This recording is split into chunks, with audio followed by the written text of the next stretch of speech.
Viewers, Coca পণ্ডিত unique চ্যানেলে আপনাদের স্বাগতম। আজ আমি আপনাদের এমন একটি টোটকা বলবো যার মাধ্যমে আপনারা সহজেই লটারি জিততে পারবেন। আপনারা অনেকেই লটারি কিনেন পুরস্কারের আশায়, নিজের ভাগ্য পরীক্ষার আশায়, ভাগ্য বদলের জন্য, পরিবারের দারিদ্রতা মেটানোর জন্য। তো আপনারা তো অনেকেই লটারি কেনেন, কিন্তু পুরস্কার জিতেন কয়জন?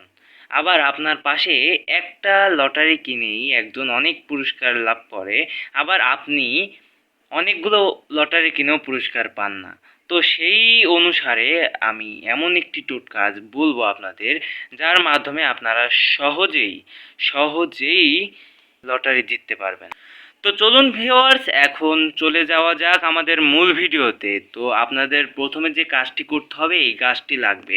এটি হচ্ছে তেলাকুচা গাছ, আর যদি পারেন তাহলে লজ্জাবতী গাছ আনবেন। লজ্জাবতী গাছ আমাদের স্ক্রিনে দেখাই দেওয়া হবে এবং লজ্জাবতী গাছে ভালো হবে। তো ভিউয়ার্স, এই কাজটি আর কি, যে কাজটি আপনারা করবেন, এই কাজটি করতে হবে লটারির টিকিট কেনার আগে। তো প্রথমে আপনাদের এই গাছটি তুলতে হবে শিকড় সহ। আপনারা লজ্জাবতী গাছ তুলবেন, ওইটা হলে ভালো হয়। তো শিকড় সহ তুলবেন। তোলার পর আপনারা সেটি, তবে এখানে বিশেষ দ্রষ্টব্য, আপনারা একটি কাজ করবেন, সেটি হলো কিছু টিপস ফলো করবেন। এইগুলো করলে আপনার এই কাজ করবে, না হলে কাজ করবে না।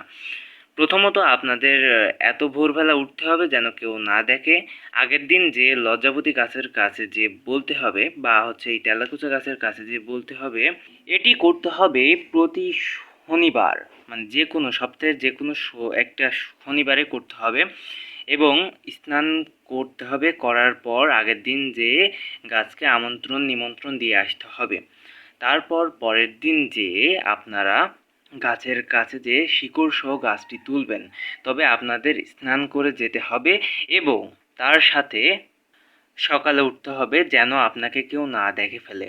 আপনাকে কেউ দেখে ফেললে এই কাজটি হবে না। আপনারা গুপ্ত স্বরে এই কাজটি করবেন এবং করার পরে বাসায় নিয়ে আসবেন। এসে সেই শিকড়, ডাল, পাতা একসাথে বেঁধে একটি লাল কাপড়ে বেঁধে রাখবেন। একটি বিশেষ দ্রষ্টব্য, গাছটি যতক্ষণ আপনি বাসায় এনে হাতে না বাঁধেন ততক্ষণ যেন আপনাকে কেউ স্পর্শ না করে। অর্থাৎ যেদিন আপনি গাছটি তুলে আনবেন, বাসায় এনে লাল কাপড় দিয়ে বাঁধার পর আপনাকে স্পর্শ করলে সমস্যা নেই, তবে বাঁধার আগে স্পর্শ করলে সমস্যা। এটি পুরুষেরা ডান হাতে পরবেন এবং মহিলারা বাম হাতে পরবেন। পরার পরে যে আপনারা লটারির টিকিট কিনবেন। আশা করি জয়লাভ করবেন।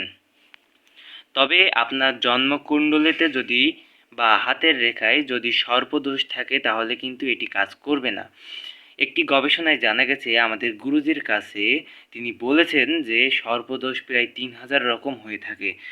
আশা করি আমাদের এই ভিডিওটি আপনাদের ভালো লাগলো। আশা করি আরও খুবই ভালো ভালো ভিডিও পাবেন এই চ্যানেলে। তো চলুন আজকের মতো আপনাদের কাছ থেকে বিদায় নিই এবং আপনারা আমাদের চ্যানেলটি সাবস্ক্রাইব করবেন। ধন্যবাদ।